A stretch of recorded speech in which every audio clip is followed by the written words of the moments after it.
Yo, avant de regarder la vidéo, on a créé un Discord dans lequel vous pouvez discuter avec nous et on vous invite à le rejoindre, lien en description et même à l'écran. Les animés de sport sont des animés qui nous boostent de motivation et qui ont pour habitude de nous montrer des équipes liées à un collectif impressionnant.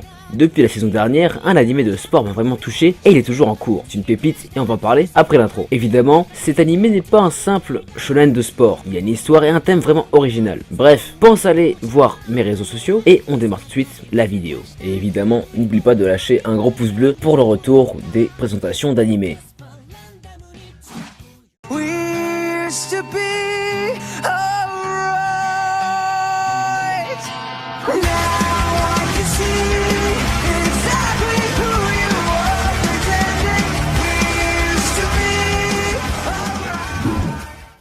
Kazega Tsuyoko Fuyoteru est une véritable merveille diffusée sur Crunchyroll. La traduction de son nom est Run with the Wind, et je vous dis, c'est rare de voir un animé avec de tels personnages. Donc à la base, cet animé c'est un roman, écrit par Miura Shion. Bon, j'ai quasiment aucune information à son sujet, mis à part qu'apparemment elle a eu plusieurs grands prix au Japon. Donc Run with the Wind a commencé sa diffusion en l'automne 2018. C'est un animé qui regroupe les genres action, school life et tournoi, et dont les thèmes abordés sont l'école et le sport. Son studio d'animation est production IG, et ce n'est pas n'importe quel studio, car ce sont eux qui ont travaillé sur IQ, sur les films Ghost in the Shell, Kuroko Basket, et même Neon Genesis Evangelion. Comme tu peux le constater, ce n'est pas n'importe quel studio, c'est un studio qui a l'habitude de travailler sur des animés de sport, et pas n'importe lesquels en plus. D'ailleurs, tous leurs animés sont vachement intéressants. Cependant, comme l'animé n'est pas encore ultra populaire, j'ai eu du mal à trouver un synopsis ou un résumé. J'ai donc dû le faire moi-même. Il se peut donc qu'il ne soit pas forcément aussi bien que d'habitude, je vous demanderai donc d'être indulgent.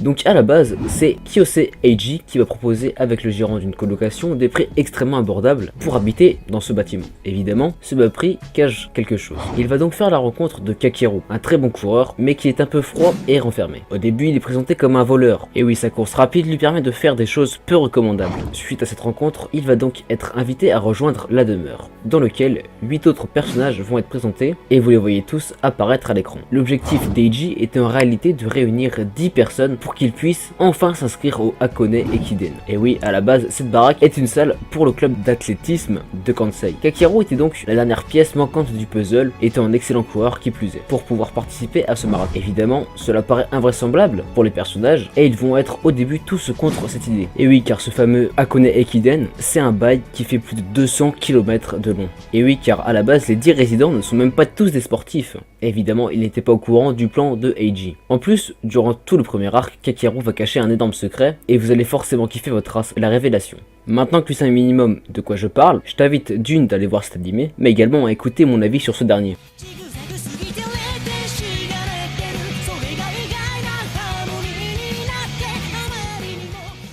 Déjà, l'animé se déroule en plusieurs phases. La première phase qui va être celle où Eiji va essayer de convaincre ses camarades de vouloir s'inscrire au tournoi, chose qu'il va réussir à faire évidemment, mais ce ne sera pas une mince affaire. La deuxième phase sera celle où ils vont s'entraîner tous ensemble, car pour pouvoir s'inscrire à ce marathon, il faut réaliser un certain temps bien spécifique. Et enfin, la phase actuelle de l'animé, celle qui est en diffusion en ce moment, c'est celle où ils sont en train de se préparer réellement pour le tournoi qui arrive à très grands pas. Pour parler un peu du scénario, franchement il est vraiment super bien. C'est la première fois que j'ai un animé de sport, déjà qui parle d'un sport peu connu, et pas facile à aborder parce que la course à pied finalement, en faire un animé c'est pas si simple que ça. Mais surtout, il y a vraiment des bonnes intrigues derrière et de vrais cliffhangers. Il y a des relations assez étranges entre les personnages, et c'est quelque chose qui est assez intéressant. Et oui, comme dans toute équipe, certains membres ne sont pas très proches, et donc il y aura certaines tensions dans l'équipe, et même certains personnages qui seront plus proches l'un et l'autre. Kakeru est quelqu'un de mystérieux, et on va comprendre par la suite et au fur et à mesure de l'histoire pourquoi il est ainsi et qu'est-ce qui lui est arrivé. Il en va de même pour Eiji, qui a une mystérieuse cicatrice qui nous cache bien des mystères. De plus, comme Kakeru est le dernier à avoir rejoint l'équipe, et en plus il est plutôt froid, il va avoir beaucoup de mal à s'intégrer. Et justement, c'est ce qui va être développé dans toute la première partie de l'animé. On va le voir se lier d'affection avec Prince, avec le grand barbu, je ne sais plus son nom, avec le prodige, avec Moussa, bref, c'est génial. Mais Kakeru et Eiji ne sont pas les seuls personnages intéressants. Les 10 personnages principaux le sont, mais vraiment beaucoup. Chacun des 10 coureurs peut être apprécié à sa juste valeur, et même moi je ne saurais dire lequel est mon préféré. Chacun de nous peut s'identifier s'identifier à l'un d'entre eux, et c'est vachement cool. Leurs car design sont tous très bien travaillés, et la réalisation de l'anime est plutôt bonne. Certes, l'animation n'a rien de fou, mais très soignée. Elle est vachement similaire à IQ, comme je l'ai dit précédemment, et ça fait ultra plaisir. Ce qui est des OST, c'est un pur plaisir. Elles sont sublimes, et se rapprochent encore une fois beaucoup de celles d'IQ. On a des musiques qui sont motivantes, des musiques qui sont mystérieuses, qui sont envoûtantes, qui sont ambiançantes, on a tout. Et franchement, elles sont très modernes. C'est pas des OST qu'on voit très souvent, il n'y a pas beaucoup de chants finalement, et je vous le dis, elles sont géniales. Et les openings le sont d'autant plus. Même l'ending est cool. Franchement, musicalement, c'est top. Comme je vous le dis, j'ai l'impression de revoir un anime qui est aussi impactant que celui de nos as du volet. En plus, vous l'avez sans doute remarqué, Kakeru ressemble énormément à Kageyama. Mais en réalité, leurs personnalités, qui sont au premier abord un peu proches, sont en réalité très éloignées. Il est de nature calme et prend beaucoup sur lui. C'est un personnage qui est très bien travaillé et on comprend tout son passé dans l'épisode 14. De plus, au début, il est vraiment réticent à l'idée de rejoindre l'équipe comme tout le monde. Mais avec le temps, on va apprendre avec lui à aimer tous les personnages. Et oui, car là où dans IQ, on aime forcément Hinata, Kageyama, Nishinoya, Asahi, dans celui-ci, on aime vraiment les 10 et les 10 ne sont pas séparables. On ne peut pas prendre que Kakeru, on ne peut pas prendre que Eiji, sinon ça ne fonctionnerait pas. En quelque sorte, on va découvrir en même temps que Kakeru à apprécier les autres membres de l'équipe. On va les découvrir, connaître leur passé, et ça pour les 8 autres. Chacun va être développé de façon égale et de façon aussi intéressante. Chacun a un intérêt ultime. Dans tous les cas, vous allez voir ça. Cet animé, c'est de la bombe. Pour revenir un peu sur les phases de course, car n'oubliez pas, ça reste la base de cet animé, elles sont sympathiques et assez prenantes. Toutefois, lors des préinscriptions au Hakone Ekiden, c'était vraiment pas fou. On avait tout le temps des mouvements qui se répétaient, c'était un peu tout le temps la même chose finalement, et en plus c'était des fois en 3D. C'était vraiment pas fou et c'était juste un des points négatifs. Cependant, les phases d'entraînement en extérieur étaient bien faites et bien réalisées. Et oui, car le défaut des entraînements en quelque sorte sur terrain stabilisé, c'est le fait que la course s'effectuait toujours sur un même circuit ovale, et donc il ne pouvait pas faire grand chose pour éviter la répétition. Mais il n'empêche que ces moments-là étaient vachement prenants et intéressants, et réussissaient à nous mettre des frissons malgré une animation un peu appauvrie. Donc finalement, si je devais retenir quelque chose de cet animé, ce sont vraiment ces personnages qui sont forts et attachants, mais également les OST qui sont juste sublimes. Dans la vidéo, vous aurez en fond seulement des OST de cet animé, cette fois-ci pas de remix, pas d'OST qui diffère de l'animé dont je parle, et j'aurai sans doute des soucis de droit d'auteur, mais c'est pas grave, si je n'ai pas la monétisation, je ferai ça.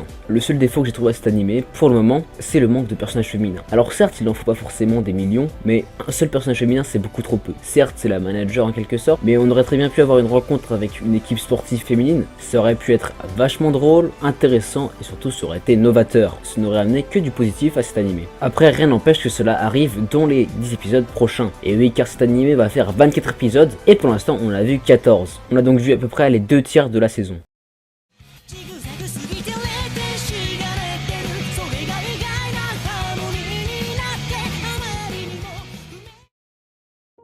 Voilà donc ma première impression, enfin c'est plus qu'une première impression mais bon, de cet animé qui est Run with the Wind. C'est juste une dinguerie, foncez le voir tant qu'il est encore en diffusion, comme ça tous les mardis soirs vous serez content de vous poser devant cette petite pépite. Bref, vous avez le lien de l'épisode 1 en description. Sachez vraiment que ça m'a fait du bien de me sortir un peu des reviews. Les reviews, j'aime bien les faire, mais être imposé dans le rythme d'une fois par semaine, ça me dérange un peu, je trouve ça un peu relou même, et du coup, ça m'a un peu embêté. Là, je suis content d'avoir pu faire autre chose sur YouTube, et en tout cas, je vous remercie d'avoir regardé cette vidéo. Voilà, on se retrouve très prochainement pour une nouvelle vidéo qui sera sans aucun doute une review, mais c'est pas grave. Allez, bye tout le monde.